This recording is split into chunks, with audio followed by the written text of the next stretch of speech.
கர்த்தருடைய வார்த்தை கீழ்ப்படிங்க. ஒரு நேரத்தை ஒதுக்குங்க. ஆண்டவர் சமூகத்தில் உட்காருங்க. முட்டி போட முடியலையா உட்கார்ந்து கூட ஒரு மணி நேரம் நல்லா ஆண்டவரை துதிங்க.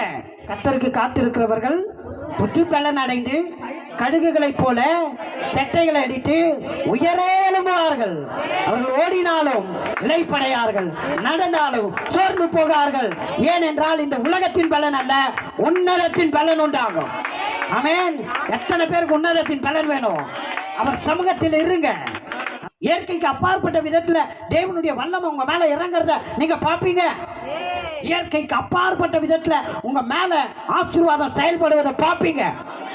கர்த்தரின் ஆசீர்வாதம் ஐஸ்வர்யத்தை கொடுக்கும், அதனோடு அவர் வேதனையை கூட்டார். அல்லேலூயா.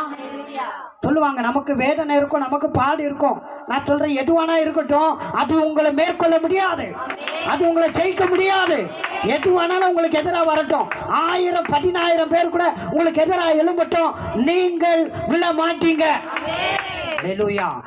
தாவீது சொல்றாரு, ஒரு பாளையமே எனக்கு எதிராக எழும்பி வந்தாலும் என் இருதயம் அசராது, நான் பயப்பட மாட்டேன், நான் கர்த்தரை நம்பிட்டுடனா இருப்பேன். ஏனென்றால் கர்த்தர் என் வெளிச்சம், கர்த்தர் என் ரட்சிப்புமானவர், என் கீதமானவர், அவர் என் பலனானவர்.